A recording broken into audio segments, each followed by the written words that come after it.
If you look back at life, what is one word, one line जो आपके जहन में आती है? अल्हम्दुलिल्लाह। शादी कैसे हुई? लव मैरिज है? शादी लव कम अरेंज। मेरी Okay. नंद मेरी फ्रेंड थी, उसकी बर्थडे तो वहीं पर मेरे हस्बैंड से मुलाकात हुई। मैं तो अद्दा कहती थी, पहले तो अद्दा ही होते थे, तो मुझे तो पता ही नहीं था ये अद्दा जो सामने बैठा हुआ है ये किस नजर से देख रहा है अद्दा। इतना इंपॉर्टेंट होता है ना घर वालों या हस्बैंड का सपोर्ट करना एक औरत के लिए। बहुत इंपॉर्टेंट होता है क्योंकि- हमारे माशरे में तो बहुत ज्यादा इंपॉर्टेंट है कि एक लड़की जो है वो अकेली बहुत अकेली हो जाती है, क्योंकि ये मेल शॉविनिस्ट सोसाइटी है। वो मर्द घर के जो अपनी बेटियों पे, अपनी बहनों पे, अपनी बीवियों के लिए बहुत ही आसानी पैदा ट्रस्ट करते करते हैं उनका, उनकी उड़ान को रोकते नहीं है। वही बच्चियां ये वो सब बहुत आगे निकलती हैं। अगर आप किसी मर्द को कोई बात बताए ना तो वो फौरन से सोल्यूशन की तरफ आ जाएगा, लेकिन नहीं, मुझे सुकून तब मिलेगा जब मैं अपनी पूरी रागनी उसको That's बताऊं। so true. तो मैं अपने बेटे को भी ये समझाती हूँ कि बेटा जब आपकी लाइफ में कोई लड़की आए तो उसको सुनना, फौरन से इसको सोल्यूशन नहीं देना, उसको मजा नहीं आएगा। चांद तारा कैसा आया? जब मैं वापस आई, मैं शायद ना करूं एक्टिंग, मैं अगर कोई शो अगर होस्ट करने के लिए मिला तो मैं करूंगी जरूर। फिर कहा किसी सीरियल के लिए, फिर मना किया, फिर कहा, फिर मना किया, फिर कहा अब तो कर ही लेना। मैंने कहा चलो कर लेती हूँ, ये सोचे समझे बगैर कि क्या इसका रिजल्ट होगा क्या नहीं होगा, मेरे फैंस इसको किस तरह से लेंगे। मैंने कहा चलें, तो मजा आया। Hey guys, अस्सलाम वालेकुम, this is Rabia and you're watching on Fusha magazine. आज जो मेरी मेहमान है, आई एम एक्चुअली कंफ्यूज्ड कि मैं उन्हें किस तरह इंट्रोड्यूस कराऊँ, बिकॉज इतनी लंबी लाइन है चीज़ों की, अचीवमेंट्स की, टैलेंट की, जो जिनके बारे में उनसे रिलेटेड होकर बात की जा सकती है, तो शायद मैं कवर कर भी ना सकूँ सही तरह, भूल भी जाऊँ। लेकिन अगर मैं कहूँ मारवी, अगर मैं कहूँ मॉर्निंग विद हम, अगर मैं कहूँ वॉइस ओवर आर्टिस्ट, तो आई थिंक आप लोगों को थोड़ा बहुत अंदाज़ा हो गया होगा। वो बहुत अरसे पहले कनाडा शिफ्ट हो गई थी, बहुत अरसे तक हमारी स्क्रीन्स पे हमें नज़र नहीं आ रही, फिर यूट्यूब चैनल पे हमें नज़र आई and we all loved her there. आज वो हमारे स्टूडियो में है, क्योंकि अभी रिसेंटली हमने उनको चांद तारा में भी देखा। आज मेरे साथ हैं गज़ल सेती, कुछ उनके बारे में जानेंगे और मालूम करेंगे कि अब वो वापस आई हैं तो रहेंगी या वापस जा रही हैं। अस्सलाम वालेकुम, कैसी हैं आप? आप ठीक है? मैं बिल्कुल ठीक ठाक, आप बताएं। बिल्कुल ठीक, और सबको ईद मुबारक की करते हुए चलें। बिल्कुल, ईद मुबारक। मैं भूल गई थी, अच्छा वो आपने याद कराया। बट मैं सही बता रही हूँ, जब मैं खैर I been a fan of your, जब मैंने आपको मैसेज भी किया था और कॉल पे भी, अच्छा मैंने मैसेज किया, फिर उन्होंने कुछ जवाब दिया, मैंने कहा मैं आपको कॉल कर लूँ, तो उन्होंने कहा कर लो। तो मैंने कहा देखिए इंटरव्यू हो या ना हो, क्योंकि इतना बिजी स्केड्यूल चल रहा था, मैंने कहा बट मुझे ये ख्वाहिश हो जाए मैंने एक दफ़ा आपसे फ़ोन में बात कर ली है, यू नो, एक मेरा इंट्रोडक्शन हो गया है। तो I been your fan for some time, लेकिन और ऑनेस्टली आपने इतना प्यार से बात की कि मैं ना नहीं कह सकी। मैंने पकड़ लिया। मुझे इंटरव्यूज देना अच्छा नहीं लगता। लेकिन I am so honoured that you said yes, because वाकई मतलब इतनी चीज़ें, मारवी अगर मैं याद करूँ बहुत पहले देखा था, कल मैं दोबारा उसे देख रही थी तो मेरा दिल चाहता मैं दोबारा बैठ के पूरा देखूँ, और मज़ा आ रहा था उसको देख के। फिर आपका शो जो मॉर्निंग शो आप करती थी, और अब रिसेंटली जो आपका यूट्यूब चैनल है, मतलब लिटरली मैंने कहा राबिया फोकस करो, कल इंटरव्यू है उस पर फोकस करो, ये वीडियोज़ तुम बाद में देख लेना। मेरा दिल चाहता मैं ये वाली वीडियो भी देखूँ, ये वाली वीडियो भी देखूँ कि इसमें आपने क्या बताया, इसमें क्या बताया। So you done so much. और फिर जैसे ऑफ कैमरा हम बात कर रहे थे, कनाडा में भी यू डन लाइक अमेजिंग, माशाल्लाह माशाल्लाह से टीच भी किया आपने वहाँ पे, वहाँ की टीवी चैनल्स के साथ भी काम किया, वॉलंटरी वर्क भी किया हुआ है। So how does all this happen? और सबसे ज़्यादा जो मुझे बात इंट्रीग करती है ना, वो ये कि जैसे आप बताई थी कि स्कूल में जाके आपने मॉन्टेसरी के बच्चों को पपेट शो किया और वो यू नो आपने टीच किया। From being this person Marvi, you know, it's a legend, you know, it's something जो सब हम नाम लेते हैं। फिर शो, मॉर्निंग शो, आपकी पोजीशन, उसको सबको छोड़ के बेसिक से स्टार्ट करना आसान, मुश्किल, how do you do that? इसकी एक छोटी सी बात ये कहूँगी कि मेरे दिमाग में ना कभी भी फेम वेम ये चीज़ें कभी हुई नहीं थी, मतलब कि वो एक चढ़ जाता है ना आपके कि कोई चीज़ कि मैं कुछ हूँ वो कभी मेरे साथ हुआ नहीं। दूसरा ये कि जो थोड़ा बहुत अगर वो था भी कि चले मैं कुछ काम किया है या लोग मुझे पहचानते हैं या व्हाटएवर, वो थोड़ा सा मैं फास्ट फॉरवर्ड करके एक छोटा सा इंसिडेंट बता के फिर वापस आते हैं। ठीक है कि वो दिमाग में जो हवा थोड़ी सी अगर रह भी गई होगी ना, तो वो वहाँ जाकर निकल गई कनाडा में। कि मैं जब मॉन्टेसरी में मेरा पहला दिन था, और वहाँ पर एक चाइनीज़ छोटी सी गर्ल थी, वो आई थी हमारे पास, और समहाउ आई डोंट नो उसको मेरे कुछ लगा होगा कि मैं उसे किसी रिश्तेदार से मिल रही हूँ क्या, कुछ नहीं, तो वो मेरे से ज़्यादा अटैच हो गई थी वो बच्ची। तो और वो इतना उस वक्त परेशान थी कि वो एंग्जाइटी होती है ना, सेपरेशन एंग्जाइटी, कि माँ छोड़ कर गई है, वो पहला दिन है बच्चे का, तो उसने वॉमिट कर दिया मेरे ऊपर, कर दिया, और मेरे सारे कपड़े वपड़े सब, और वो मुझे चिपकी हुई थी वो बच्ची। She was 4 years old। तो मॉन्टेसरी में तो छोटे बच्चे होते हैं, तो मेरे जो वहाँ पर हमारे जो प्रिंसिपल थे, जो सारी मैनेजमेंट को संभालते थे, वो फ़ौरन से उठे और उन्होंने मॉप उठाया और उन्होंने साफ़ करने लगे, कपड़ों से मेरे कपड़े साफ़ कर रहे हैं और ये कह रहे हैं, और मुझे कहने लगे कि वो बाहर गाड़ी खड़ी, आप जल्दी जल्दी जाके और अपने कपड़े चेंज करके आए घर से, मेरा घर इतना दूर नहीं था। तो मैंने ये सोचा कि यार ये मतलब कि बंदा देखो कि हम उसको हेड है और इतनी बड़ी स्कूल वो चला रहा है, सब कुछ, और वो भागा है, उसने इंतजार भी नहीं किया कि कोई मॉप उठाएगा, कोई उसको साफ करेगा, वो सब कुछ खुद कर रहा है। तो मतलब कि क्यों हम इस तरह से सोचते हैं? तो वो वहाँ पर रह के ना, तो ये सारी चीज़ें आपकी वैसे ही निकल जाती हैं, क्योंकि वहाँ सारे काम खुद करने पड़ते हैं, हर चीज़ खुद करनी पड़ती है, रियलिटी चेक होता है।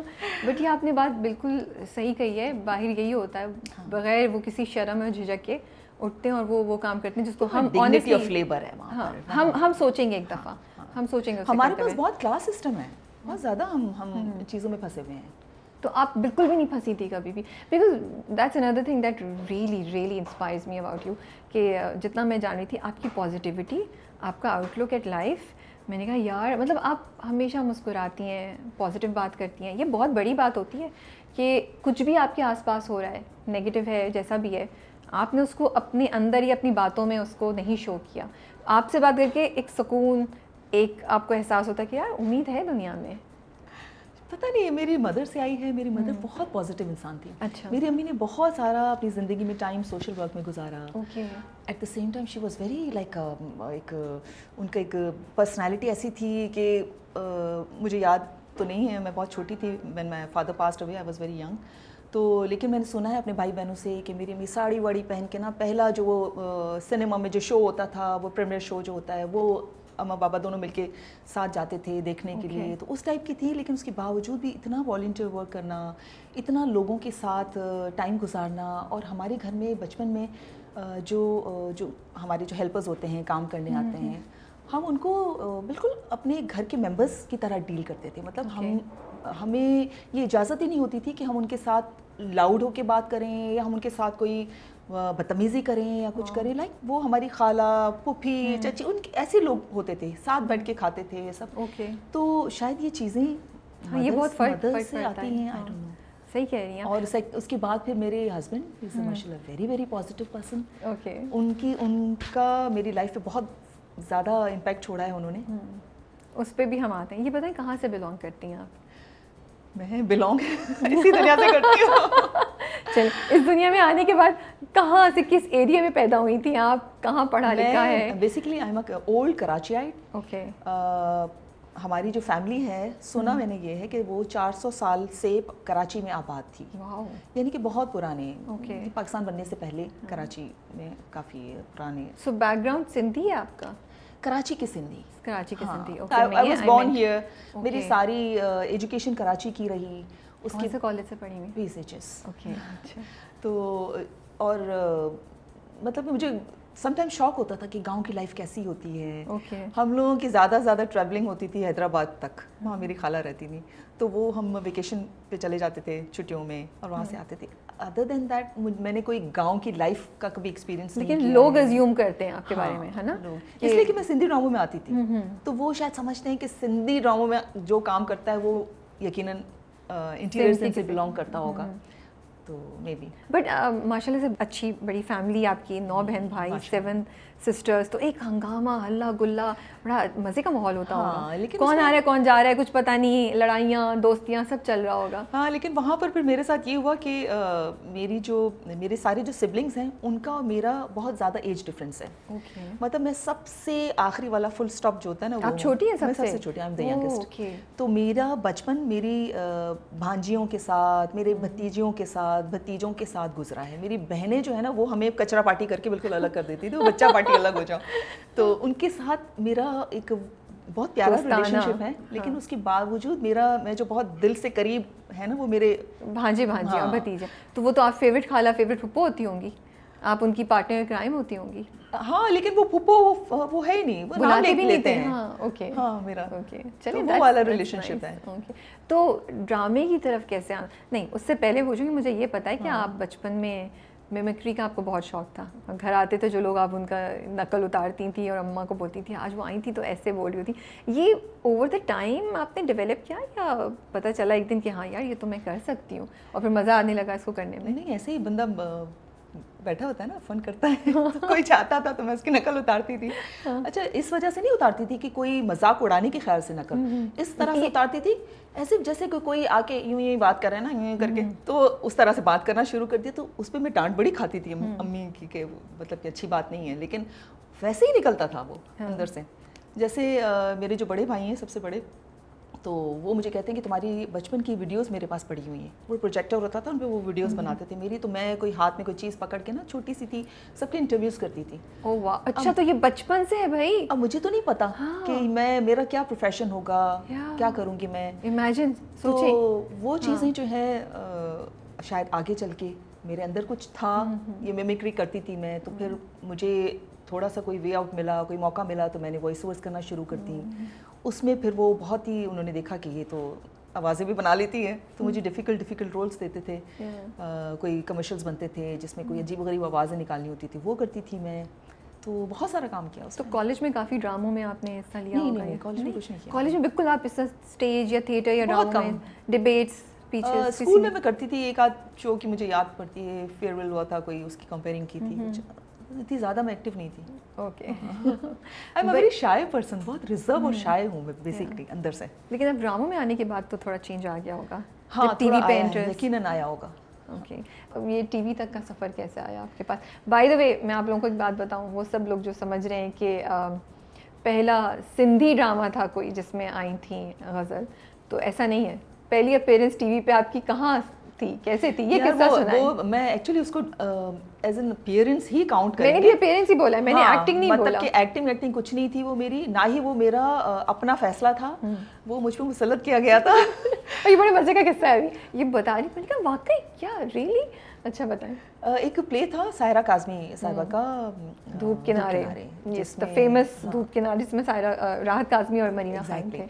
तो एक दिन जो पहला दिन था मेरा, मैं वो देखने गई थी, रिकॉर्डिंग देखने गई थी।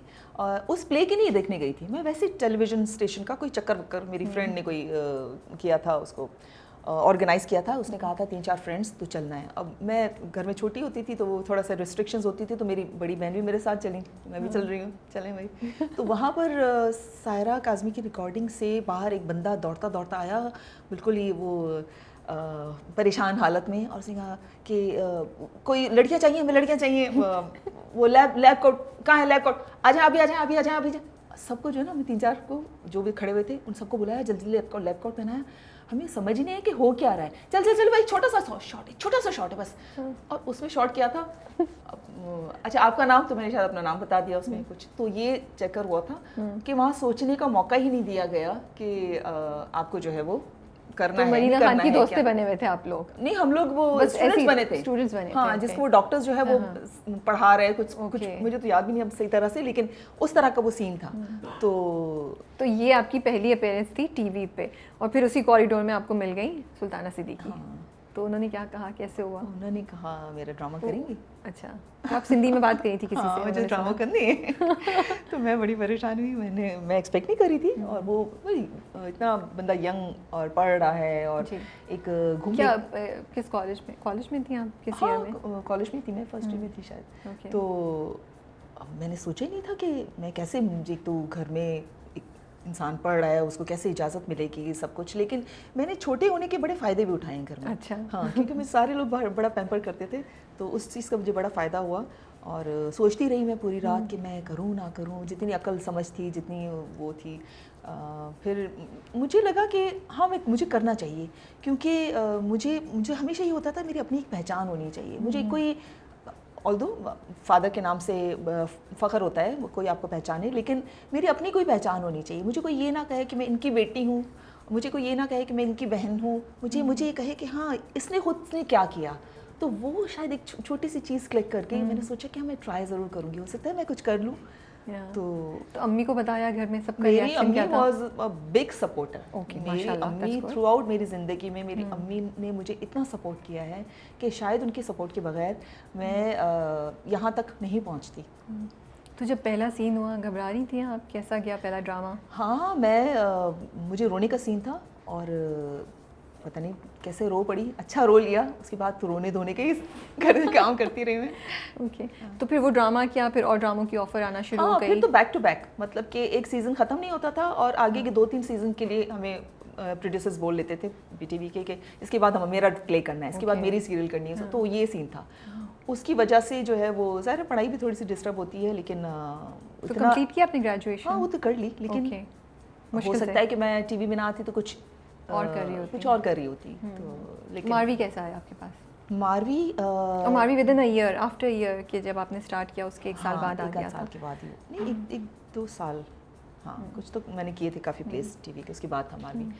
और बस वही सुल्ताना आपी का प्ले था और उनको लगा कि मैं बहुत अच्छा शायद कर लूँगी, तो उन्होंने ट्रस्ट किया मुझ पे। हालांकि सिंधी में मैंने नहीं किया था, सिंधी में एक और आर्टिस्ट ने किया था, लेकिन ये पहली ड्रामा सीरियल थी पीटीवी की जो सैटेलाइट पे गई थी। ओके। तो उसको पूरी दुनिया में देखा गया था। वाओ। इस वजह से भी लोगों ने बहुत ज़्यादा उसको देखा और ये उसको ज़्यादा फेम मिला, एक ही वजह। बड़ा इंटरेस्टिंग स्क्रिप्ट था वो उस वक्त। हाँ, और सुल्ताना आपी, मैं हमेशा इस बात को कोट करती हूँ क्योंकि मैं बड़ा अप्रिशिएट करती हूँ सुल्ताना आपी जो है वो मेरी मेंटोर समझ लें कि मुझे उन्होंने बहुत ग्रूम किया है, मेरी ज़िंदगी में उन्होंने मुझे बहुत कुछ सिखाया है।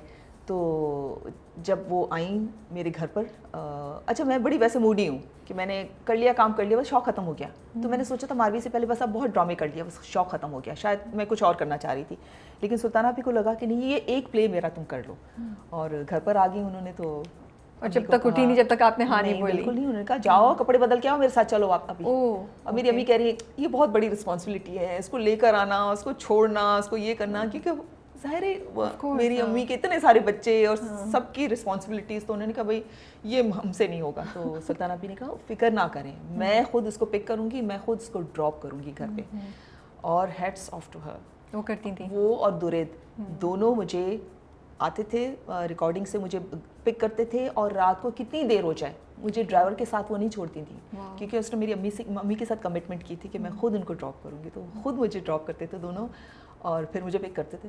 तो सुल्ताना आपी जो है ना बड़ी हार्ड वर्किंग आयरन लेडी माशाल्लाह से। बट ये बताएं, मारवी के बाद वो जो इतना फेम आया और जो इतनी लोगों से अप्रिसिएशन आई, तो कब रियलाइज़ हुआ? और जब आप बाहर जाती थी तो कैसा रिस्पॉन्स आता था, लोग क्या कहते थे उस ज़माने में? बहुत ज़्यादा, मतलब कि आवाज़ से लोग पहचान जाते थे। अच्छा।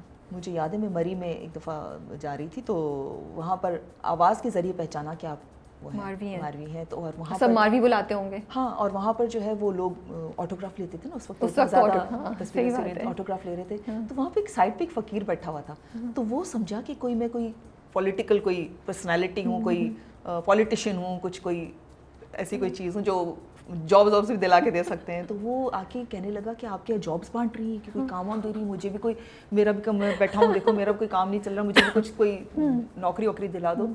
तो बड़ी हंसी आई थी। तो उस वक्त इस तरह का वो होता था कि बहुत सारी चीज़ों के नाम, मारवी ये, मारवी वो, तो वो काफ़ी एक था। तो उसको कैसे आपने अपने ऊपर हावी नहीं होने दिया? किस तरीके से अपने आपको इतना ग्राउंडेड रखा? बिकॉज वो इतना ह्यूज सक्सेस था। इतनी अकल भी नहीं थी रफ़ी, इतनी उस वक्त अकल भी नहीं थी, और शायद अकल होती भी तो अम्मी जो है ना वो उसकी भी एक होता है ना कि आपकी तरबियत कैसी है, माँ बाप घर में घर वाले जो होते हैं वो आपको ग्राउंडेड रखते हैं। अम्मी का क्या रिस्पांस था जब वो देखती थी मारवी? अम्मी बड़ा खुश होती थी। अम्मी बड़ा प्राउड फील करती थी, मेरी अम्मी बहुत खुश होती थी। काफ़ी जगह आपने कहा सुल्ताना आपा ने, आपके हस्बैंड ने आपको बड़ा ग्रूम किया। मुझे ये स्टेटमेंट बड़ी इंटरेस्टिंग लगी थी, क्योंकि आप एक पढ़े लिखे घराने से आई थी, ऐसा तो नहीं था कि कहीं आपका एक्सपोजर नहीं था। तो आपको जब आप ये कहती हैं तो उससे आपका क्या मतलब होता है? मेरे हस्बैंड जो हैं वो, उन्होंने मुझे ज़िंदगी गुजारने का बहुत अच्छा सा तरीका सिखाया। मैं बड़ा परप्लेक्स हो जाती थी, मैं कोई मुझे कुछ कहता था तो मैं बहुत नाराज़ हो जाती थी। सुल्ताना भी मुझे अक्सर कहती थी ना, क्योंकि वो सुबह 9 बजे हमारी रिकॉर्डिंग शुरू होती थी, रात को समटाइम्स 2 भी बज जाते थे, फिर सुबह नेक्स्ट डे आती थी तो बड़ा मैं बुरा मूड होता था ना, तो वो कहती थी तुम फिर गंदा मुँह बना के बैठी हो। तो ये जो है ना वो एक छोटी छोटी चीज़ों पे परेशान हो जाना, नाराज़ हो जाना। तो मेरे हस्बैंड ने मुझे बहुत सारी चीज़ें सिखाई कि लाइफ में किस तरह से लोगों की क्या मजबूरियाँ हो सकती हैं।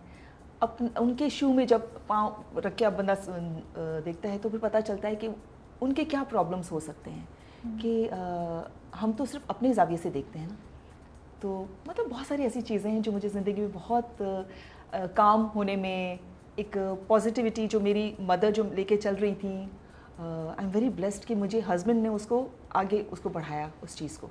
फिर मैंने अपने बेटे में वो चीज़ें सारी इंडक्ट करने की कोशिश की कि वो भी इस तरह से लाइफ को पॉजिटिविटी के साथ देखे। मेरे हस्बैंड ने मुझे बड़ा एक अच्छी चीज़ सिखाई कि ज़िंदगी में जो है वो एक रिज़ल्ट ओरिएंटेड नहीं होना चाहिए, जो जर्नी होती है ना उसको एंजॉय करना चाहिए।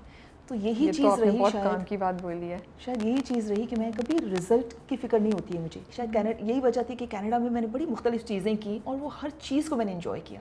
मैंने कभी नहीं सोचा कि मैं टीचिंग क्यों कर रही हूँ। ये इट्स नॉट लाइक मेरा प्रोफेशन नहीं है, या मैं बच्चों के साथ मुझे मज़ा आता था और मैंने बड़ा इन्जॉय किया। मैंने बच्चों के साथ बहुत चीज़ें सीखी।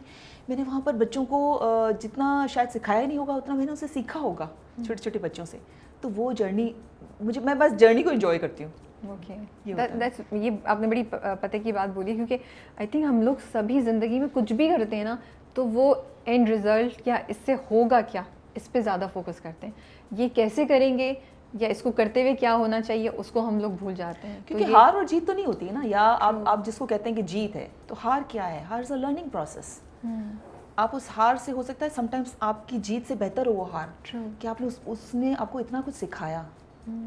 तो सुल्ताना आपा ने कैसे ग्रूम किया, उनका क्या पार्ट था? उनके साथ उन्होंने मुझे मीडिया के हवाले से बहुत ग्रूम किया। किस तरह से, जैसे मैं मॉर्निंग शो में बैठती थी, किस तरह से बैठना है, किस तरह से जो है वो एक छोटी सी एक आपने कोई ज्वेलरी का कोई पीस पहन लिया, उससे क्या इम्पैक्ट पड़ेगा, कलर्स क्या वो करते हैं। बहुत डिटेल में जाती थी वो बहुत और वो बड़ा इनडायरेक्ट तरीके से आपको ग्रूम करती हैं। जैसे वो एक दफ़ा मैं बैठी हुई थी तो उन्होंने कहा मैं यूनिवर्सिटी में जा रही हूँ एज अ गेस्ट स्पीकर, मेरे साथ चलो। ये मॉर्निंग शो से पहले की बात है। तो मतलब इस तरह से होता था कि चलो मेरे साथ चलो। मतलब आपको सेशन तो अटेंड करोगी, एक्सपोजर देती थी।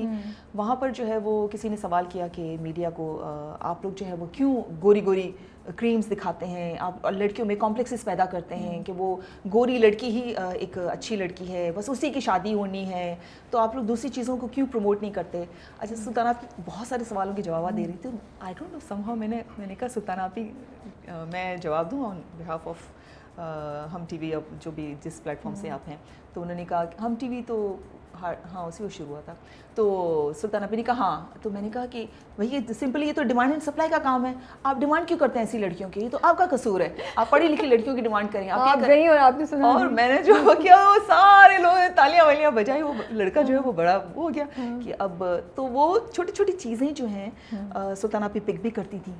तो मॉर्निंग शो में शायद मे बी छोटी छोटी चीज़ें मेरी उन्होंने ऑब्जर्व की हों कि ये लाइव कॉल्स को हैंडल कर लेगी, या ये गेस्ट जो है, क्योंकि लाइव शो में तो ऐसा होता है ना कि आपको गेस्ट ने लास्ट मोमेंट पे डिच कर लिया, तो आपके कान में आवाज़ आ रही है डायरेक्टर की कि आधा घंटा कैसे गुजारेंगे, गज़ल 10 मिनट तो नॉन स्टॉप बोलें जब तक कि हम कोई पैकेज ना निकालें। तो आपने किसी भी टॉपिक पे एकदम से आपको अलर्ट होना है, नॉन स्टॉप बोलना है। तो बड़ी चाय की आदत भी मुझे वहीं से पड़ी।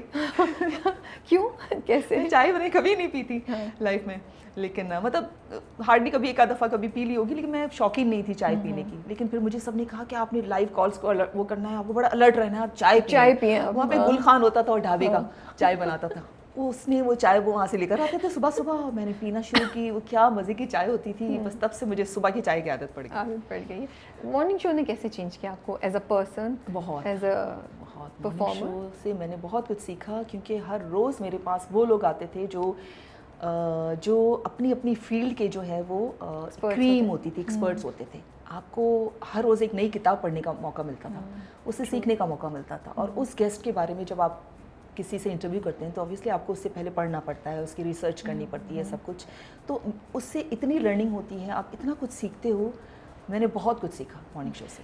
शादी कैसे हुई, लव मैरिज अरेंज्ड? शादी लव कम अरेंज थी। मेरी नन मेरी फ्रेंड थी। अच्छा। शादी से पहले तो उसकी बर्थडे पे उसने मुझे इनवाइट किया था, तो वहीं पर मेरे हस्बैंड से मुलाकात हुई। उसके बाद गाने का सेशन था। ऐसे ही घर में सारे मेंबर्स म्यूजिशियंस आए हुए थे और मुझे गाने का बड़ा शौक़ होता था, तो मैंने भी कुछ सुना दिया। और मेरे हस्बैंड को जो है वो मुझसे डबल शौक़ था, वो भी बैठ गया सुनने की हद तक, गाने का भी शौक़ है उसको। वो आके सामने बैठ गया। तो तो बड़ी फिल्मी सिचुएशन है। हाँ बड़े, मैं तो अद्दा अद्दा कहती थी, पहले तो अद्दा ही होते थे। तो मुझे तो पता ही नहीं था ये अद्दा जो सामने बैठा हुआ है ये किस नजर से देख रहा है अद्दा। और बस यहाँ से शुरू हुई वो स्पार्क। तो उन्होंने कांटेक्ट किया आपको, अब बातचीत हुई या उसके बाद उन्होंने रिश्ता भिजवा दिया, या हाउ वाज इट? उन्होंने एक्चुअली क्या किया कि मेरे माशाल्लाह से 5 देवर हैं, तो जब बर्थडे पे मुलाकात हुई थी तो हर मेरी फ्रेंड, मेरी नंद जो है वो सबसे इंट्रोड्यूस करा रही थी कि अदा ये मेरी फ्रेंड है, ये है सबसे। तो हर भाई जो है ना वो आके हैंडशेक करके और वो अपने स्टाइल से बात कर रहा था, मीन्स कि जो जैसा था वो उस तरह से उन्होंने अपना वो इम्पैक्ट मुझ पर छोड़ा। जब मेरे हस्बैंड आए तो उन्होंने जब मुझसे बात की तो मुझे उनकी कन्वर्सेशन इतनी अच्छी लगी, मैंने कहा वाह यार। तो मतलब पहली बार में ही आप इम्प्रेस हो गई थी? हाँ इम्प्रेस हो गई पहली दफ़ा ही। बड़ी वो पढ़ाई की बातें हो रही, बिल्कुल डिफरेंट बातें, मतलब कि एक आर्टिस्ट से बाकी लोग जो है वो किस तरह से बात करते हैं कि आपको क्या शौक है, आपको ड्रामे ये वो, उन्होंने बिल्कुल एक डिफरेंट बात की।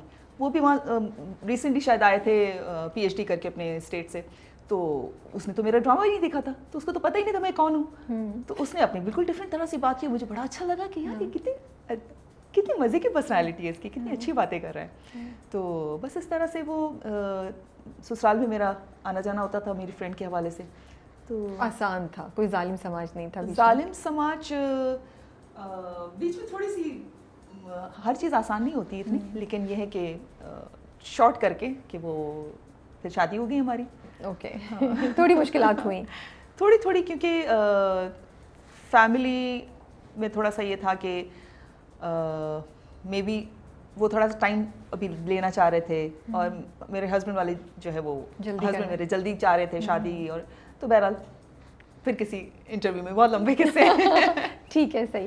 बट शादी के बाद आपने काम और मैरिड लाइफ को कैसे मैनेज किया? मुश्किल लगता था, चैलेंज लगता था आपको? मुझे रबिया इसी वजह से मुझे बड़े अच्छे लगते हैं मेरे हस्बैंड कि वो उनके नज़दीक हर इंसान की अपनी एक पर्सनालिटी होती है, वो उनको सपोर्ट मींस कि एक तो सबसे अच्छी बात मेरे हस्बैंड की जो सबसे बड़ी क्वालिटी जो मुझे लगी ना वो ये कि वो औरत की बहुत इज़्ज़त करते हैं। वो कैसी औरत क्यों ना हो, वो हर औरत की बहुत रिस्पेक्ट करते हैं, तो मुझे बड़ा अच्छा लगता था। और दूसरा ये कि बड़ा सपोर्टिंग बहुत हैं। मुझे शायद मैं शादी के बाद मैं थोड़ी बड़ी फैमिली ओरिएंटेड इंसान हूँ, मुझे कभी ज़्यादा ड्रामे में काम करने का कोई शौक़ नहीं रहा, मुझे कभी मीडिया का कोई बहुत ज़्यादा क्रेज़ नहीं रहा। शायद मैं छोड़ भी देती शादी के बाद, बच्चे पैदा कर रही होती ढेर सारे, लेकिन मेरे हस्बैंड की ये हमेशा ये मुझे वो पुश करते थे कि तुम अपना करियर जो है वो उसको कंटिन्यू करो, तुम ये करो, तुम ये करो, तुम ये क्यों नहीं करती।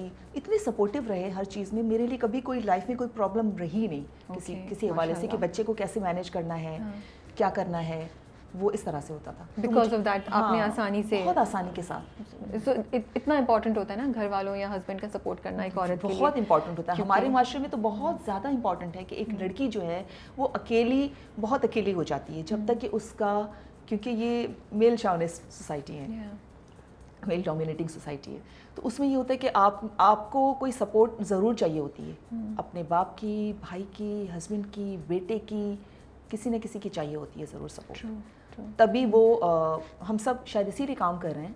हम चाहे कितना ही कह लें कि हम अकेले बहुत कुछ कर सकते हैं, लेकिन एक सर्टेन टाइम आता है कि हमें उनकी सपोर्ट की ज़रूरत पड़ती है। और वो मर्द घर के जो अपनी बेटियों पे, अपनी बहनों पे, अपनी बीवियों के लिए बहुत ही ट्रस्ट करते हैं उनको उनकी उड़ान को रोकते नहीं हैं, वही बच्चियाँ ये वो सब बहुत आगे निकलती हैं।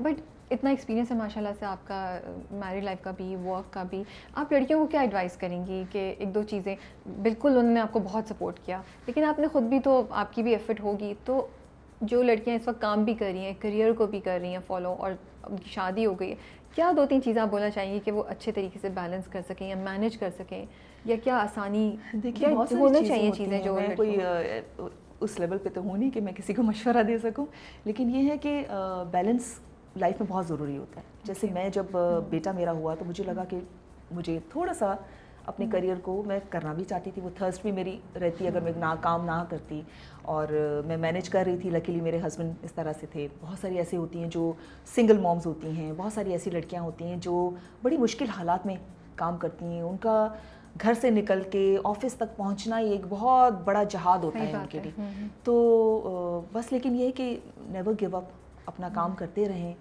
और हिम्मत के साथ करें, एक डिग्निटी के साथ करें। अगर आप पे घर वालों ने ट्रस्ट किया है, ट्रस्ट इन अ सेंस कि आपको कहीं भी आप जा सकते हैं, कुछ भी कर सकते हैं अपनी मर्ज़ी से, तो आपको फिर एक पाथ पे, अगर आप प्रॉपर पाथ पे चलते हैं ना, तो आपको कभी कोई तंग नहीं कर सकता।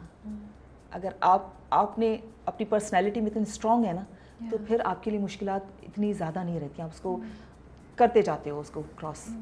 कभी कभी आपको लगता है भी, जब आप यही बात करिए, हम लोग औरतों पे, लड़कियों पे कुछ ज़्यादा ही एक्सपेक्टेशंस होती हैं कि ये लोग गलती नहीं कर सकती, आपको ट्रस्ट किया है, बाहर जाने दे रहे हैं, you have to live up to this expectation, you not, आप अलाउड नहीं है कि आप गलती करें। नहीं, गलती देखिए, गलती तो गलतियों से ही सीखते हैं हम जी। लेकिन गलती से मेरा मकसद ये था कि आप अपने ट्रैक से ना हट जाएं। ओके। अगर आप एक ट्रैक के ये आपने बड़ी अच्छी बात हाँ, बोली है। हाँ। आप अगर मैं कोई एक्ट्रेस बनने गई हूँ तो आप जाएं, उसी ट्रैक पर चलें, आप अपने परसिस्टेंट होके जाएं, आप अपने गोल को अचीव करने के लिए जो कुछ अपने लिहाज से बेहतर कर सकते हैं आप करें, गिव अप नहीं करें। हाँ, गिव अप ना करें। फिर क्या होता है कि हम डिस्ट्रैक्ट तो हो जाते हैं ना। That's true. हाँ, एक्चुअली मुझे लगता है डिसअपॉइंटमेंट्स या थोड़ी सी रिजेक्शन वो आपको डिस्ट्रैक्ट कर देती है, इन एडिशन टू बाकी चीज़ें भी, कि अच्छा यार ये नहीं हो रहा तो शायद हम कुछ और कर लें। हाँ। तो ये भी, लेकिन आपको अपना लाइफ में अपना ऑब्जेक्टिव ज़रूर क्लियर रखना चाहिए। आपका एक ऑब्जेक्टिव ज़रूर होना चाहिए कि आपको चाहे डिस्ट्रैक्ट होना भी है ना, आपको लगा कि यार मैंने ट्राई किया, नहीं हो रहा, नहीं, चलो मेरे अंदर इतना पेशेंस नहीं है, छोड़ो मैं ये करना चाह रही हूँ। One should be very clear, आपका ऑब्जेक्टिव तो हो कोई लाइफ में कि मुझे करना क्या है। हमारे पास अनफॉर्चुनेटली क्या होता है कि हमारी जो यूथ है स्पेशली, उसको एक सही पाथ नज़र नहीं आता है, उनको पता नहीं होता, बड़ी कंफ्यूज होती है। बट ये क्यों है? वाकई आप सही कह रही हैं। मैं अक्सर, मेरे पास इंटर्न्स भी जो आते हैं, उनको नहीं पता ज़िंदगी में क्या करना है आगे, दे आर लाइक, देखते हैं ये आजकल की जनरेशन। आप मुझे पता है, हमें पेरेंटिंग आती है, हम समझते हैं बच्चों को बहुत अच्छा पाल रहे हैं, हमें खुद को भी नहीं पता कि हम क्या करें। जब मैं कनाडा में गई, मैं 7 साल जब मैं मॉन्टेसरी में काम किया, तब मुझे लगा कि यार मैं तो समझती हूँ मैं कोई बहुत दबंग माँ हूँ, अपने बच्चे को अभी डांटा नहीं है, मैंने अपने बच्चे को बहुत ही अच्छे तरीके से पाला है, मैंने तो उसको बड़ा पैम्पर किया है, मैंने तो उसको समटाइम्स थोड़ा सा स्पॉइल भी कर लिया होगा। यहाँ तो 4-4 साल के बच्चे जो हैं वो क्या काम कर रहे हैं, अपने इतने इंडिपेंडेंट हैं, क्योंकि पावर तो इंडिपेंडेंस में है ना। सही बात है कि एक बच्चे को आपने इंडिपेंडेंट बनाया है, वो इतना पावरफुल है कि वो किसी पे डिपेंडेंट नहीं है। हम अपनी बच्चियों को तो कितना पावरफुल बनाते हैं, उनको खाना भी पकाना आता है, हर चीज़ करनी आती है, एक बच्ची आराम से हर जगह सर्वाइव कर जाती है। लेकिन बेटों को हम कितना पैम्पर करते हैं, उन बेचारों को तो हम उनके पर काट देते हैं। आपने तो पूरी सिचुएशन को ऐसे टर्न अराउंड किया है। आपने, वो सब लोग जो बोल रहे हैं कि लड़कियों से क्या इनको घर में बंद किया हुआ है और खाना बनाना सिखा रही है और सब कुछ, और आपने बेटों को भी सिखाएं। आई एम सो हैप्पी कि मेरा बेटा अब कनाडा में खुद पकाता है, खुद सारे काम करता है। मैं आई इसीलिए थी, एक बहुत बड़ा रीज़न ये था। मैं थोड़ा सा, आई एम सॉरी, मैं बड़ा हैप्पैज़र्ड फास्ट फॉरवर्ड में जाती हूँ, फिर आती हूँ, फिर आप मुझे वापस ले आती हैं। नहीं, कोई मसला नहीं, ये गपशप है, ये कोई वो इसका कोई वो तो है नहीं, आप हम एंजॉय करें। तो मुझे यही था कि मैं, बेटा अलग ही रहता था, क्योंकि जब से यूनिवर्सिटी उसने ज्वाइन की थी, तो वो मुझसे 1 घंटा डाउनटाउन टोरंटो में रहता था। लेकिन जब मैं यहाँ आई तो एक ही सिंगल चाइल्ड, और मैं जब जिस तरह से गई थी वो तो मैंने आपको बताया नहीं, तो वहाँ से 12 साल के बाद उसको छोड़कर आना मेरे लिए कितना टफ डिसीजन था। तो लेकिन मैंने उस वक्त भी यही सोचा कि अब let him fly, let him explore his own world. अब इसका वो टाइम आया है कि अब थोड़ा सा डिटैचमेंट की ज़रूरत है, इमोशनली भी, फिजिकली भी। हम दूर जाएं, मे बी उसके नए रिलेशनशिप डेवलप हों, उसमें आसानी हो, मे बी वो और स्ट्रॉन्ग होगा, वो थोड़ा स्ट्रीट स्मार्ट होगा। वो 1 घंटा दूर भी रहता था तो मुझे फ़ोन करता था, मामा मैं ये काम करना भूल गया हूँ, प्लीज़ आप ये कर देंगे मेरा। मैं वहाँ से जाती थी, उसके पास वो चीज़ उठाती थी, वो पार्सल लेके जाती थी, सब। अब तो कोई मामा नहीं है, अब उसको खुद करना है। तो अब उसको आपकी कदर भी बड़ी आ रही होगी। कदर तो इज़ वेरी नाइस, बहुत पॉजिटिव, बहुत प्यारा बच्चा है माशाल्लाह। लेकिन ये है कि ऑब्वियसली हम बहुत सारी चीज़ों को फॉर ग्रांटेड देते हैं। पर ये जो आप वापस आई हैं, ये आपने अपने लिए भी डिसीजन लिया या प्राइमरीली उसके लिए भी था? नहीं, मुझे तो वापस आना था, हम इसलिए गए नहीं थे कि हमें हमेशा के लिए रहना ही नहीं था वहाँ पर। क्योंकि मुझे लगता है जैसे आपने कहा ना, जब बच्चे एक एज पे पहुँच जाएं तो आपको खुद ये रियलाइज़ होनी चाहिए, रियलाइजेशन कि नाउ एज मदर्स और एज पेरेंट्स आपको उनको लेट गो करना है कि वो परवास कर सकें, और अपने आप को एक और पाथ पे लेके जाना चाहिए कि आप उनके पीछे नहीं भागें और आप अपनी ज़िंदगी खुद कर सकें जो आपने किया। अच्छा, तो फिर जाने का फैसला, अब हम इसी पे आ जाते हैं, कनाडा जाने का फैसला क्यों हुआ था, क्या हुआ था? देखिए, मैं वो इंसान थी कि मैं अपने शादी से पहले भी मुझे कोई प्रपोज करता था ना, कोई बाहर रहता था, तो मैं अपनी अम्मी कहती थी मैं कराची में रहूँगी, मैं कराची से बाहर नहीं जाऊँगी, कहीं भी नहीं जाऊँगी, मुझे कोई शादी नहीं करनी कहीं भी। तो मैं उस इंसान मतलब कैटेगरी में आती थी कि मैंने कभी सोचा नहीं था कि मैं ज़िंदगी के अपने 12 साल पाकिस्तान से बाहर भी गुजार सकती हूँ। घूमने फिरने तो अलग चीज़ है, लेकिन रहना एक बिल्कुल अलग एक्सपीरियंस होता है। लेकिन मेरा बेटा बहुत छोटा था कि मेरे हस्बैंड जो है वो, जैसे मैंने बताया, इज़ फ्रॉम ऑक्सफोर्ड, तो उसे स्टैंडर्ड जो थे ना, नहीं अब सही बोले ना, उन्होंने कहा उनके एजुकेशन के स्टैंडर्ड बड़े हाई थे, उन्होंने कहा ये नॉर्मल एजुकेशन, अच्छी वाली एजुकेशन, पता है कि एक सिक्योर माहौल में भी, कि उन दिनों में कराची के हालात बहुत ख़राब हो गए थे। मैं और मेरे हस्बैंड जो हैं वो कहीं एक साथ ट्रैवल नहीं करते थे क्योंकि बच्चा अकेला, तो हम सोचते थे कि यार खुदा ना खास्ता हम कहीं जा रहे हैं, कोई मिसहैप हो जाता है, कोई प्रॉब्लम हो जाती है, तो एटलीस्ट बच्चे के पास माँ या बाप में से कोई एक तो हो। अभी तक शायद हम लोग एक साथ ट्रैवल करते हुए ना थोड़ा सा हम वो करते हैं कि स्प्लिट आदत इतनी है। हाँ, हम लोग इसी तरह से, वो कनाडा से जब आए वो अलहदा से आए, मैं अलहदा से आई, इस तरह से वो पागल हैं क्या है व्हाटएवर। उसके अलावा वो चाहते थे कि वो उसकी अच्छी एजुकेशन हो, तो वो उसको बहुत छोटी एज में, अब 9-10 साल के बच्चे को आप बाहर भेज रहे हैं, तो वो कहाँ से बच्चा होता ना खास्ता कोई किसी गलत ट्रैक पर चला जाए, कुछ गलत कंपनी में चला जाए, उसको कौन गाइड करेगा। तो मैंने अपने हस्बैंड को ये कहा कि मैं अब इस एज में अपने बच्चे को बिल्कुल भी नहीं छोड़ूंगी अकेले, या तो ये ओ लेवल्स करके फिर ग्रेजुएशन के लिए बाहर जाए, और मेरे हस्बैंड का ये कहना होता है कि तब तक तो इंसान की बिल्कुल एक ग्रूमिंग हो चुकी होती है, पर्सनैलिटी उस तरह से डेवलप हो चुकी होती है। तो बहरहाल उसके अपने एक वो, मैं हर इंसान के अपने वो एक हमारा दोनों में होता है कभी कभी डिफरेंस ऑफ ओपिनियन, लेकिन हम दोनों बहुत रिस्पेक्ट करते हैं और उसका म्यूचुअल कोई ग्राउंड ढूंढते हैं कि एक वर्केबल हो कोई चीज़। तो उसमें फिर मेरे हस्बैंड ने ये सोचा, और दूसरा ये कि जब आप बाहर बच्चों को भेजते हैं हायर एजुकेशन के लिए, it's not easy for everyone, बहुत एक्सपेंसिव भी होता है और बहुत मीन्स कि आप फिर बच्चों से मिल भी नहीं सकते। तो सारी चीज़ों को करते हुए उन्होंने इमिग्रेशन का अप्लाई कर लिया, मुझे बताया भी नहीं इमिग्रेशन के लिए। जब इमिग्रेशन आ गई सर पे और आखिरी जब होता है ना ईयर के आपको जाना है, उसके बाद फिर आप नहीं अवेल कर सकते उसको, तो तब मुझे उन्होंने कहा कि चलो अब तो कोई एक्सक्यूज़ नहीं है ना तुम्हारे पास। मैंने कहा जॉब, तो उसने कहा मैं रिज़ाइन कर लेता हूँ। अच्छा भाई, अब मेरे तो वैसे ही मेरे लिए कोई मीडिया कोई मीन्स के ऑब्वियसली मेरे देखने वाले प्यार करने वाले लोग हैं वो इम्पोर्टेंट होते हैं, लेकिन अदरवाइज़ जैसे मैंने बताया कि मैं वेरी फैमिली ओरिएंटेड पर्सन, तो मैंने कहा ठीक है। तो इस तरह से हम लोग बाहर चले गए और बस वो वहाँ पे एक नया ज़िंदगी का जर्नी स्टार्ट। हाँ, और मुझे तो हर चीज़ को एक्सप्लोर करने में बड़ा मज़ा आता है। जैसे मैंने कहा, कैसे करती हैं आप ये, इतनी पॉजिटिव कैसे हैं आप जिंदगी मुझे में? नई नई चीज़ें सीखने में बड़ा मज़ा आता है रबिया, मुझे डिफरेंट कल्चर्स के बारे में जानना। वहाँ पे तो टोरंटो में तो इतने डाइवर्सिफाइड कल्चर्स, इतने डिफरेंट लोग, और बड़े अकोमोडेटिंग लोग हैं, आपको बड़ा प्यार करने वाले लोग हैं, बड़ा वहाँ पे भी बड़ा फैमिली सिस्टम है, लेकिन उनके एक सर्टन उनके बने हुए हैं सोशल सेटअप उनका इस तरह का है कि 18 साल का बच्चा हुआ तो फिर उनको फ्लाई करने देंगे, उनको अपनी जिम्मेदारियाँ खुद उठाने के लिए देंगे। तो लेकिन बड़ा मज़ा आया मुझे। अब काफ़ी दफ़ा मैंने आपको ये कहते हुए सुना है कि आप कही थी कि मेरे लिए बड़ा इंपॉर्टेंट था कि मेरी जो पॉजिटिविटी है मैं अपने बेटे में आगे I make sure that he is a positive person और एक अच्छा इंसान मैं उसको बनाऊँ। अच्छा, मुझे लगता है ये कहना बड़ा आसान होता है, लेकिन प्रैक्टिकल लाइन पे जब आप आएँ या प्रैक्टिकली देखें ज़िंदगी में तो ये मुश्किल होता है।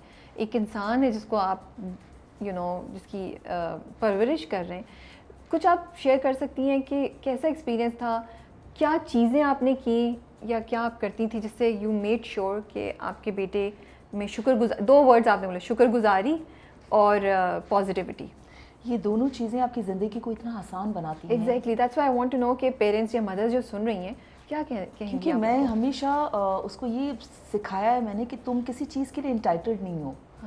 तुम अल्लाह ताला ने जो कुछ दिया है ना उसका प्लेजर लो और उसको शुक्रगुजारी के साथ उसको लेकर चलो। अब वो कभी कोई डाउन फील करती हूँ तो वो भी मुझे इसी तरह के लेक्चर्स देता है और मैं इतना मेरे अंदर एनर्जी आ जाती है, होता है ना समटाइम्स आप थोड़ा डाउन फील करते हो, तो मैं उसको हमेशा कभी भी जैसे अब यहाँ पर भी मैं थी, कोई इंटरव्यू की कॉल आ रही है, कुछ हो रही है, वहाँ पे तो इस तरह से होता है ना, पहला राउंड हुआ, दूसरा राउंड हुआ, तीसरा राउंड हुआ, उसके बाद जाके आपको जॉब मिलती है। तो वो थोड़ा सा बच्चे होते हैं कि मम्मा दुआ करना, मम्मा पता नहीं कैसा होगा, मेरा इंटरव्यू कैसा होगा, ये होगा। तो मैं उसको हमेशा ये कहती थी कि तुमने अचीव कर लिया, तुम्हें इंटरव्यू की कॉल आई, मतलब कि तुम उस लेवल तक पहुँच गए हो। अब इसकी फ़िक्र नहीं करो कि तुम्हें ये ज़रूर मिलेगी, अगर तुम्हें ये जॉब नहीं भी मिलेगी तो तुम सीखोगे कितना, तुम सोचो दूसरा इंटरव्यू तुम्हारे लिए कितना आसान हो जाएगा, और तुम बस इस सोच के साथ जाना कि तुम इंजॉय करने जा रहे हो वहाँ पर, तुम एक्सप्लोर करने जा रहे हो लोगों को, किस तरह से वो बात करते हैं, क्या करते हैं, सीखो, लर्न करो। मैंने उसके अंदर ऐसी चीज़ें डाल दी हैं कि बचपन से ही अगर आप थोड़ा सा ये चीज़ एफर्ट लेके अगर बच्चों में ये 2 चीज़ें डाल देना, पॉजिटिविटी और ये, तो उनकी भी ज़िंदगी आसान हो जाएगी, हमारी भी ज़िंदगी आसान हो जाती है। डिसिप्लिन और कम्युनिकेशन, हाँ, बिल्कुल। कैसे आप उसको मैनेज करती हैं? कैसे you can be friends with your kids लेकिन एट द सेम टाइम आप उनको डिसिप्लिन फर्म भी रहना होता है, बिल्कुल। क्योंकि लाइन ड्रॉ करना आसान होती है? आसान तो नहीं होती है। बच्चों पर एक तो ट्रस्ट करना है, दूसरा आपको you don't have any other option other than आपको प्यार से उनसे बात करनी है। कोई भी चीज़ करें, कहते हैं ना hard with the task and easy with the person. तो आप इंसान उसको बच्चे के साथ उस तरह से बिहेव करें। वो बच्चा है, वो फूल है, अल्लाह ताला की नेमत है, अल्लाह ताला का तोहफा है, लेकिन उसको जो आप सिखाना चाह रहे हैं, जो टास्क है, उस पर आप उसको फर्म रहो। तो उसमें सबसे पहली शुक्रगुजारी के लिए मैंने उसके अंदर वॉलंटियर वर्क जो है वो बचपन से, जब मैं पाकिस्तान में थी, मेरी एक ऑर्गेनाइजेशन है आसियान वुमेन एंड फ्रेंड्स, वहाँ पे सारी आसियान लेडीज़ हैं, अभी तक मैं उसकी मेंबर हूँ। वहाँ पर हम लोग फंड रेजिंग के लिए इवेंट्स करते थे, तो मैं उसको ले जाती थी बचपन में अपने साथ। मैं अलग कर रही होती थी, उसको मैं कहती थी अपने फ्रेंड्स को ले आओ, बच्चों का स्टॉल लगाओ, तुम यहाँ से वो करो, डोनेशंस इकट्ठी करो अपने स्टॉल पे सब, और वो बचपन से उसके अंदर ये चीज़ आई। फिर जब उसकी बर्थडे होती थी तो मैं कोशिश करती थी कि किसी ऐसी स्कूल में चले जाएं, हम किसी ऐसी हॉस्पिटल में चले जाएं, कुछ छोटी छोटी चीज़ें उसके सामने मैं शेयर करूं। अकेला बच्चा था, मैं चाहती थी वो शेयरिंग भी सीखे, तो मैं उसको जब भी कोई चीज़ लाके देती थी, 3-4 लाके देती कि तुम्हें इसको भी दो, उसको भी दो, उसको भी दो। तो वो चीज़ें मुझे ये बड़ा डर था कि सिबलिंग्स जब नहीं होते तो बच्चे को शेयरिंग का बड़ा प्रॉब्लम होता है कि माँ भी सिर्फ मेरी, ये चीज़ भी मेरी, ये सारा चीज़ें मेरी है, और मुझे एक चीज़ नहीं चाहिए, मुझे 10 चीज़ें चाहिए। मैंने उसके अंदर ये दिमाग में मैंने चीज़ें नहीं डाली। वो किसी चीज़ के लिए मुझे बोलता भी था ना, तो मैं उसको कहती थी, हालांकि कोई चीज़ मैं अफोर्ड कर भी सकती थी, तो भी मैं कहती थी कि पॉकेट मनी ले आओ, मेरे पास तो इतने पैसे नहीं है, तुम्हारे पास तुम कितना शेयर डाल सकते हो? इतना नहीं, अभी तो अयान हम लोग नहीं ले सकते बेटा, नेक्स्ट मंथ लेंगे। तो मैं चाहती थी वो वेट करना सीखे। तो उसका कभी यूँ हो जाता था, आई रियली वांटेड, तो मैं कहती थी हाँ बेटा, लेकिन नेक्स्ट मंथ तक इंतजार करना पड़ेगा। माएँ तो बहुत जल्दी पिघलती हैं, और आजकल की माएँ तो बिल्कुल ऐसे पिघलती हैं कि बस बच्चे ने इधर आंसू किया, बच्चे ने ऐसे बोला तो मैं कह रही हूँ कि मुझे तो जाके पता चला कि मैं तो अपने आप को बड़ी अच्छी माँ समझती थी कि मैं तो ये सारी चीज़ें मैं करती और भी, लेकिन अल्हम्दुलिल्लाह वो एक अच्छा इंसान बना है, जो कि मैं उसको बनाना चाहती थी, मेरे हस्बैंड उसको बनाना चाहते थे माशाल्लाह से।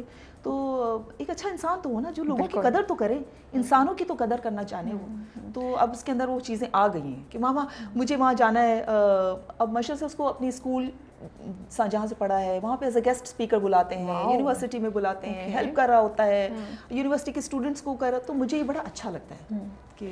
तो आपने ये भी कहा कि मैं चाह रही हूँ कि उसकी आने वाली बीवी के लिए चीज़ें आसान हो, जो लड़की आ रही है उसको कोई, अरे मैं तो उसको कहती हूँ तो मेरे नहीं कुछ तो छोड़ दें मेरे लिए आप, मतलब आप तो मुझे एक छक्के चौके इम्प्रेस की जा रही है कि आप, क्योंकि मेरे हस्बैंड जो है ना वो भी काफ़ी इस चीज़ में बड़ा कॉन्शियसली वो चीज़ें मुझे भी सब सिखाते हैं, बताते हैं। हम लोग अक्सर बैठे होते हैं और वो देखता है कि अब आगे चल के एक फेज़ ऐसा आएगा कि जब वो एक डिफरेंट रिलेशनशिप डेवलप होगी, मेरी वो जो नई लड़की आएगी फैमिली में, जब भी वो होगा मौका, तो उसके साथ कॉन्फ्लिक्ट्स होते हैं, ये होते हैं। वो अक्सर मुझे कहता है, एक सवाल कहता है, अच्छा मुझे गज़ल ये बताओ कि माँ बच्चे को इतना प्यार करती है, वो उसकी खुशी में खुश रहती है, तो फिर वो बहू के साथ क्यों कॉन्फ्लिक्ट होता है उसका?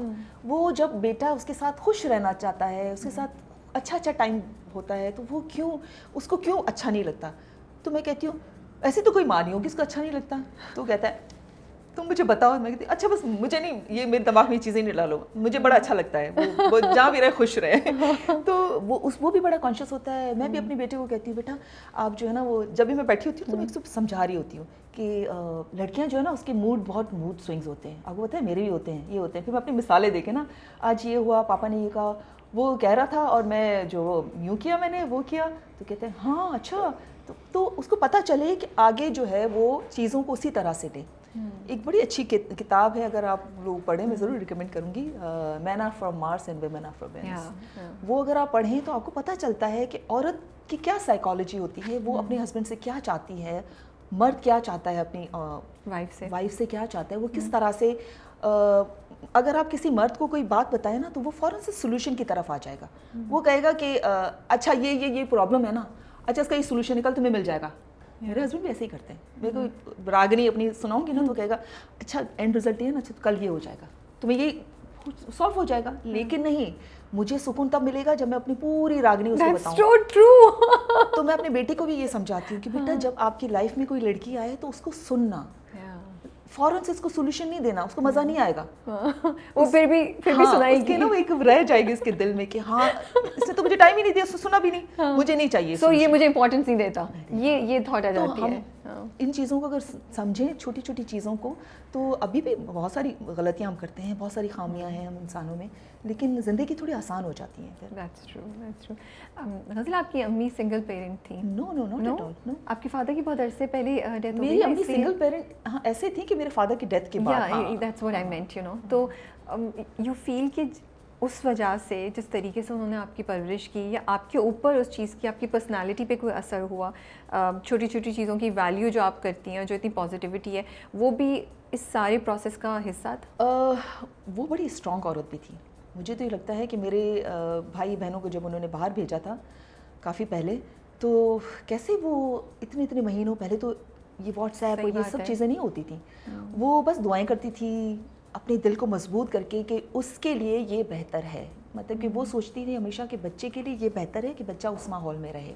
शायद यही चीज़ें, मैं अब अपने बेटे को छोड़ के आई हूँ इतना दूर, तो माँ से बहुत सारी चीज़ें इंसान सीखता है। वो बड़ी स्ट्रॉन्ग होती थी। मेरी जो टीवी में आना, हम वी आर 7 सिस्टर्स, 7 लड़कियों की बच्चियों की तरबियत करना फादर की डेथ के बाद, मतलब कि मेरे फादर मेरी बहनों की तो अच्छी तरबियत हो गई क्योंकि मैं काफ़ी आखिरी का बच्चा हूँ, उनकी बुढ़ापे की औलाद, तो मेरी तरबियत में मेरे फादर का इतना बड़ा रोल नहीं रहा, मेरी मदर का ज़्यादा रहा। लेकिन कैसे उन्होंने इतना सारा सबको अपने अपने अपनी अपनी जगहों पे लाइक अच्छी एजुकेशन देना, डॉक्टर्स बनाना, लॉयर बनाना, ये करना वो करना सब, तो यकीनन वो चीज़ें हम बचपन में जब सीखते हैं, बच्चे की 7 साल तक तो तरबियत हो जाती है ना, वो तो सारी चीज़ें पिक कर रहा होता है। हम समझते हैं कि बस उनको कह देंगे कि झूठ नहीं बोलना है, ये नहीं करना है, तो वो सीख जाएगा। ऐसा नहीं होता है। एक्चुअली आप एब्जॉर्ब कर रहे होते हैं जो आपको आसपास नजर आ रहा होता है। हम, मैंने और मेरे हस्बैंड ने अपने बच्चे से कभी कोई ऐसा प्रॉमिस नहीं किया है जो हमने पूरा ना किया हो। हम वो प्रॉमिस करते ही नहीं है जो हम पूरा ना कर सकें, ताकि उसको पता हो कि वो भी इतना ही स्ट्रेट फॉरवर्ड है। अगर वो काम नहीं कर सकेगा तो मुझे कहेगा नहीं मम्मा मेरे पास टाइम नहीं, मैं नहीं कर सकता। यहाँ भी कर लो ना, प्लीज़ कर लो। नहीं मुझे, मैं अभी नहीं, मैं 2 दिन की बात करूँगा। तो ये चीज़ होती है, तो मुझे अच्छा लगता है ये सब। इंडस्ट्री में आपने इतने अर्सा काम किया है माशाल्लाह से, तब भी क्या बीच का भी और अभी भी आप देख रही हैं, क्या आपको लग रहा है वर्क एथिक्स चेंज हो गए फॉर बेटर और वर्स, या वैसे ही हैं? How do you see things now? Rabia, work ethics change हुए हैं पहले से या नहीं हुए हैं, ये तो मैं इतना ज़्यादा उसमें नहीं कह सकती। लेकिन कनाडा से आने के बाद मुझे बड़ा फील हुआ कि वाकई में यहाँ के वर्क एथिक्स और वहाँ के वर्क एथिक्स बहुत डिफरेंट हैं। पंक्चुअलिटी हम लोगों में थोड़ी सी कमी है उसकी। हम जो बात कहते हैं, कमिट करते हैं, उसको समटाइम्स नहीं निभाते हैं। मतलब कि अगर मुझे लगता है कि मुझे किसी ने कह दिया कि हाँ फ़ला दिन मैं ये काम कर लूँगा, तो मैं समझती हूँ मैं सुकून से बैठी होती हूँ, और मैं उस दिन आधा घंटा पहले उसको कहती हूँ कि ये काम हो गया, अरे वो तो नहीं हुआ, तो आपने मुझे क्यों नहीं बताया? मैं पूरा हफ्ता मैंने उसमें गुजारा है अपना, तो आप मुझे बता देते, मैं कोई और ऑप्शन ढूंढ ली थी। तो वो समटाइम्स बड़ा मुझे इरिटेशन होती है उस चीज़ की। तो है इंडस्ट्री में क्या चेंज नज़र आता है आपको? इंडस्ट्री में तो बहुत अच्छा चेंज नज़र आया मुझे। बड़े अच्छे यंगस्टर्स को देख के बड़ा अच्छा लगता है, नई लॉट को देख के अच्छा लगता है। एक वैरायटी आ गई है डायरेक्टर्स की, स्क्रिप्ट्स की, और अब तो हमें बहुत नई नई चीज़ें ट्राई करने का मौका मिल रहा है। क्योंकि पहले तो एक ही चैनल होता था, पीटीवी। बहुत सारा टैलेंट तो पीटीवी के दरवाजे से ही लौटा दिया जाता था, तो अंदर आता ही नहीं था बेचारा। वो ही पहुंच सकते थे कि जो किसी वजह से जानते हैं किसी को, तो उसको पास मिलती थी, वो पीटीवी के अंदर जा सकते थे। इतनी सिक्योरिटी इतनी होती थी, सब कुछ। अब इतने चैनल्स हैं, अब चैनल्स तो छोड़े टीवी चैनल्स, अब तो घर घर में एक चैनल है। सही बात है, हर किसी के पास अपना टैलेंट दिखाने का मौका है। तो इससे बढ़ के अच्छी बात क्या हो सकती है? चांद तारा कैसा आया आपके पास, और क्यों सोचा आपने करने का? चांद तारा जब मैं वापस आई तो मेरे 2-3 इंटरव्यूज़ अगर आपने देखे हों, 2-3 इंटरव्यूज़ तो नहीं, 1-2 इंटरव्यूज़ मैंने दिए थे। तो उसमें मैंने कहा था मुझे एक्टिंग का ज़्यादा नहीं शौक रहा, मैं शायद ना करूँ एक्टिंग। मैं अगर कोई शो अगर होस्ट करने के लिए मिला तो मैं करूँगी ज़रूर। तो आप होस्टिंग करना चाह रही थी, नॉट एक्टिंग? हाँ, एक्टिंग मुझे, होस्टिंग में मैंने ज़्यादा इन्जॉय किया इसलिए शायद। ओके। तो एक्टिंग के लिए जो बस 3-4 ऑफर्स आई थी, तो मैंने कहा कि नहीं मुझे नहीं करना। फिर दोबारा वो एक होता है ना कि क्योंकि उनका तो काम है ना, बिल्कुल। कोई नया कुछ आया है दोबारा तो वो तो चाह रहे होंगे कि नया चेहरा जो है वो, क्योंकि लोग वैरायटी भी चाहते हैं। फिर कहा किसी सीरियल के लिए, फिर मना किया, फिर कहा, फिर मना किया, फिर कहा अब तो कर ही लेना। आपने भी कहा मैं ना नहीं कह सकती। मैंने कहा चलो कर लेती हूँ, और ये सोचे समझे बगैर कि क्या इसका रिजल्ट होगा, क्या नहीं होगा, मेरे फैंस इसको किस तरह से लेंगे, क्या होगा। और मैंने कहा चलें, तो मज़ा आया। तो फैंस क्या कह रहे हैं आपके? फैंस पहले तो कुछ लोगों ने तो पहचाना नहीं, मतलब जो मेरे बहुत सारे ऐसे फैंस हैं जिन्होंने मेरे ड्रामे नहीं देखे थे। उन्होंने आपको यूट्यूब देखा होगा डिफरेंट दुनिया में, डिफरेंट कंट्रीज से, तो वो उन्होंने मेरा यूट्यूब चैनल देख के, या इंडिया से यूट्यूब चैनल देख के मेरा, और यंगस्टर्स, मतलब कि उन्होंने तो यकीनन इतने साल पुराना ड्रामा नहीं देखा होगा, तो उनको जब पता चला कि मैं काम कर रही हूँ तो उन्होंने फिर से दोबारा वो ड्रामा देखा कि अच्छा वो आप हैं। तो ये भी है। ओके। हाँ, लेकिन ये कि बड़ा मज़ा आया पूरी टीम के साथ, बहुत एक पॉजिटिव एनर्जी थी उसमें, मुझे बड़ा मज़ा आता यंगस्टर्स के साथ काम करके। और ये जो सारे बच्चे इस सीरियल में आपने देखे तो बहुत अच्छा लगा। और दानिश नवाज़ के साथ काम करना, तो मैं दानिश कहती हूँ, Danish it's a kind of एक पेड वेकेशन होती है ना, वो है मेरे लिए। तो अब हम आपको आगे देखेंगे और ड्रामों में, या अभी भी आप होस्टिंग का ही सोच रही हैं? पता नहीं, पता है रबिया, मैं वो इंसान हूँ जो मैं कोई लंबी चौड़ी प्लानिंग कभी नहीं करती हूँ। आई गो विद द फ्लो। कुछ अच्छा लगेगा तो मजा आएगा, कोई बहुत अच्छा रोल लगा करना चाहिए तो कर लूँगी, लगा नहीं करना चाहिए तो नहीं करूँगी। अब जब आप देख रही हैं, अभी आपको ड्रामे पे बहुत से एज ग्रुप के एक्टर्स भी सामने नज़र आ रहे हैं, और वैसे भी मतलब कुछ अरसे से अभी वापस आप टीवी के साथ कनेक्ट कर गई हैं, यू नो। और जब आप होती थी तो औरतों की treatment, how industry treats women, वो आपको क्या लगता है इवॉल्व हुई है, बेहतर हो गई है, वैसे ही है? औरतों के राइट्स ज़्यादा हो गए हैं, या तब ज़्यादा होते थे, अब उनको रोल्स बेहतर ऑफर होते हैं? कैसे आपको प्रोसेस चेंज होता हुआ नज़र आया? औरतों के लिए सिर्फ हमारी इंडस्ट्री में नहीं, दुनिया भर में औरतों के लिए प्रॉब्लम ज़्यादा होते हैं। एक तो ये कि मैं उन लड़कियों से हटके भी बात कर रही हूँ कि जो ख़वातीन भी हैं, जो अपने घरों में काम करी होती हैं, जो घर से बाहर भी काम करी होती हैं, इंडस्ट्री में भी काम करी होती हैं, तो उनको बहुत सारे मल्टीपल रोल्स निभाने होते हैं।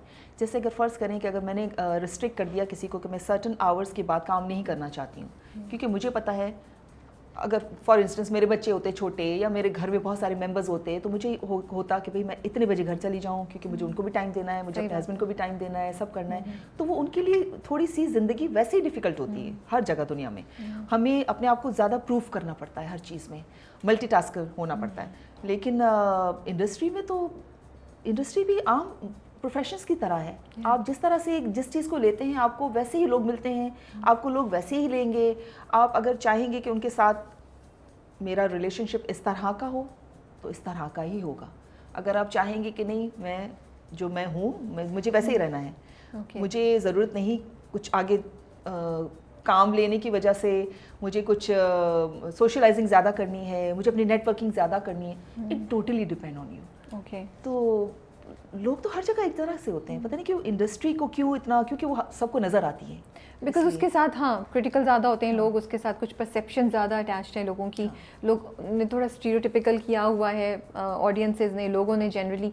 बट इन एनी केस मैं जानना चाहती थी कि जब मारवी का ज़माना था, या जब आप धूप किनारे का ज़माना था, तब what rights women had, what position women had, और अब ये टाइम आ गया 2023, तो क्या हमने चेंज की हैं चीज़ें, या हम अभी तक हैं? क्या ये जो प्राइवेटाइजेशन हुई है उससे बेहतर इफेक्ट हो गया, उससे राइट्स ज़्यादा हो गए हैं, सैलरीज़ या जो फाइनेंशियल रीइंबर्समेंट्स हैं वो बेहतर हो गई हैं, उनकी से ज़्यादा हो गई है, रिस्पेक्ट ज़्यादा हो गई है? ये थोड़ा सा मैं वो जानना चाहती थी, बिकॉज आपने वो टाइम भी देखा, और अब अभी भी आप वापस आई हैं, तो आप वो भी देख रही होंगी, यू नो। एंड और सो क्या औरतों का एटीट्यूड भी चेंज हो गया आपको लगता है, फ्रॉम द टाइम जब आप उस वक्त काम करती थी और अब क्या औरतें भी डिफरेंट तरीके से अप्रोच करती हैं चीज़ों को?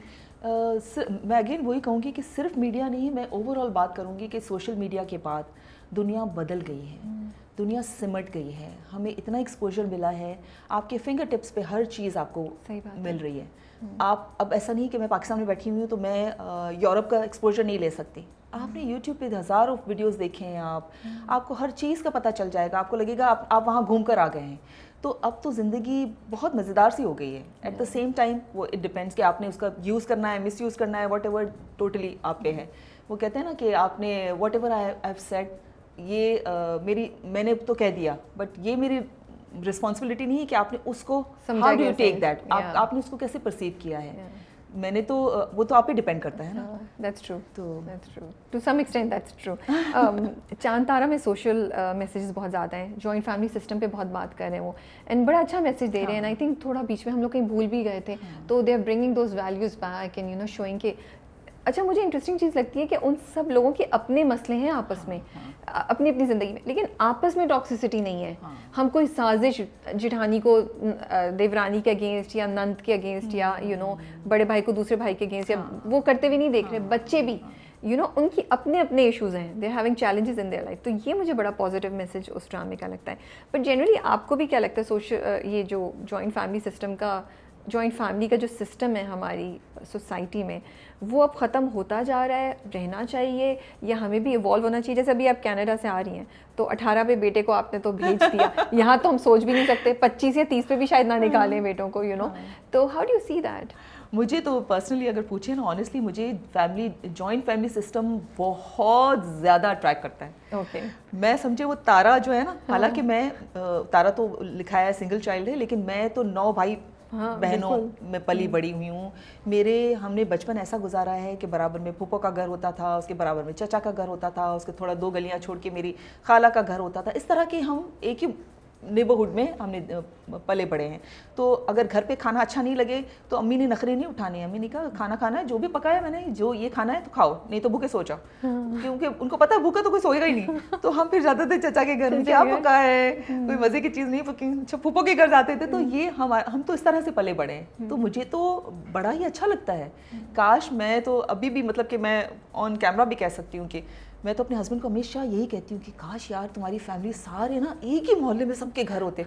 तो वो कहता है फिर पता नहीं क्या हाल होता। वो सारी वाली बातें कर रहे हैं। तो लेकिन मैं तो वाकई में इसी तरह की हूँ। और मेरा बेटा भी बड़ा, कोई घर में आता था, कोई दावत हो, फ्रेंड्स आए, वो बड़ा मज़ा आता था उसको।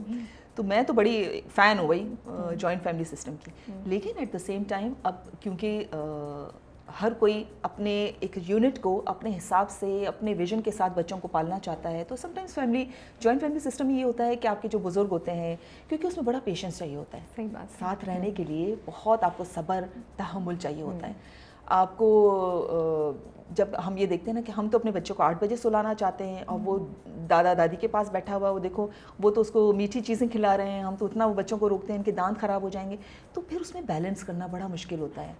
ये सब चीज़ें होती हैं कि फिर हमारे बड़ों को भी, हमारे बच्चों को भी, जैसे ही चांद तारा में दिखाया जा रहा है कि आपको वो भी समझाया जा रहा है कि कहाँ कहाँ आप गलतियाँ करते हैं। तो आपको थोड़ा सा अपने आप को भी रखना है कि किसी को प्राइवेसी भी देनी है, एट द सेम टाइम मिलजुल के भी रहना है। अगर ये हम बैलेंस कर जाएं तो जॉइंट फैमिली सिस्टम से कोई अच्छा सिस्टम मुझे तो बहुत अच्छा लगता है। अपने बड़ों को भी नहीं आप छोड़ते हैं, उनको भी रख लेते हैं और बच्चों को वैल्यूज़ और जो फैमिली की इंपॉर्टेंस रिलेशनशिप की है वो भी मिल जाती है। If you look back at life, what is one word, one line जो आपके जहन में आती है? अल्हम्दुलिल्लाह। That's good. Thank you so much for your time. It was a lovely conversation. बड़ा अच्छा लगा आपसे बात करके, बड़ा सीखा आज तो मैंने बड़ा कुछ। और मैं सोचूं बस मैं भी इतनी पॉजिटिव हो जाऊं जितनी आप हैं और इतनी शुक्रगुजार हो जाऊं। मैं सीरियसली कल से सोचूं, मैंने अपना चैनल, मैंने कहा आप इतनी पॉजिटिव है, मैं भी इतनी पॉजिटिव। पॉजिटिविटी वैसे ही आ जाएगी अगर आप शुक्र करते हैं अल्लाह ताला का। नहीं आती, मैं तो कोशिश करती हूँ शुक्रगुजार होने की, लेकिन अच्छा ऐसा नहीं कि मुझे गुस्सा नहीं आता कि मैं कोई, आपने तो ऐसा इंप्रेशन दे दिया कि वो गजल जो है वो नहीं गुस्सा नहीं, बड़ी सेंस कि मुझे ये बात बड़ी अच्छी लगी आपकी। आपने मैं कहीं भी होती हूँ ना, जहाँ भी होती हूँ, मैं अपना काम कर लेती हूँ, मैं एडजस्ट कर जाती हूँ आराम से। ये इतनी बड़ी क्वालिटी है, आई थिंक अगर वो हो जाए ना जिंदगी बड़ी आसान होती है। हाँ, वो इसलिए पता है क्यों एडजस्ट हो जाती हूँ, इसलिए कि मैं अगर फर्ज करें, मैं मतलब कि बहुत पुरानी बात है कि एक बंदे के पास जूते नहीं थे, तो वो हर वक्त रोता था जूते नहीं जूते नहीं। जब उसने बाहर गली में आवाज़ सुनी कि एक बंदा जिसके पाँव ही नहीं थे, तो अगर हम ये सोचें ना कि अल्लाह ताला ने हमें कितनी सारी नेमतें दी हैं, पहले तो उसको तो गिने, जो ना दिए उसको बाद में गिने।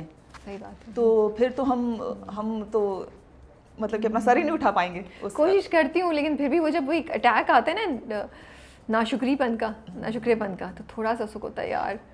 अच्छा, मुझे समटाइम्स ये लगता है कि अपनी, हर इंसान को अपने पता होता है ना कि मेरे अंदर क्या कमी रह गई या मैं किस चीज़ में वीक हूँ। तो मुझे भी पता होती है कि मेरी क्या खामियां हैं, मुझे पता है, लेकिन मैं वो डेलिबरेटली मैं कोशिशें करती हूँ कि मैं वो चीज़ें अपने बच्चे के अंदर ना डालूं, ताकि वो क्योंकि हम सिर्फ माँ बाप की तरबियत नहीं होती है, हम सोसाइटी सही भी बात आपको है। सिखा रही होती है, आपके फ्रेंड्स सिखा रहे होते हैं, सब सिखा रहे होते हैं। मैंने तो जो सिखाना था मैंने मेरे हस्बैंड ने उनको सिखा दिया। सही बात अब वो सोसाइटी से भी सीख रहा है, फ्रेंड्स से भी सीख रहा है, उसकी नई रिलेशनशिप डेवलप होंगी, जब भी वो उससे भी चीज़ें सीखेगा, वो चीज़ें अडॉप्ट करेगा, तो कम से कम अगर उसकी एक फाउंडेशन मजबूत हो गई तो हो सकता है कि उन चीज़ों को आराम से हैंडल कर जाए। तो ये बच्चों पे तो काम करने की ज़रूरत है। चलें, आपने तो बड़े अच्छे आज हमें टिप्स दी हैं, बड़ी अच्छी। आई होप लोगों ने एंजॉय भी किया हो इंटरव्यू को और बहुत सी बातें भी पिक की हों जो कि माशाल्लाह से आपके एक्सपीरियंस आपने शेयर किए। But thank you so much for your time. Oh, so nice of And, you, and thank you so much for inviting me on your show and having me on your नहीं भी show. ये तो मेरा honour है कि आप मेरे साथ बैठी हुई हो, इतनी अच्छी गुफ्तगू हुई। बट आप आती रहें टीवी पे, हमें अच्छा लगेगा दोबारा आपको ज़्यादा देखना। तो थैंक यू सो मच। मैं कोई कमिटमेंट नहीं कर रही हूँ, मुझे अगर मज़ा अच्छा, आया, script। दिल चाहा तो कर लूँगी, बिल्कुल बिल्कुल दिल चाहा तो नहीं करूँगी, हो सकता है ना भी सही करूँ। बात है, सही बात तो है। ये है। चलें, we wish you all the best for your Thank you so future. much. Thank you.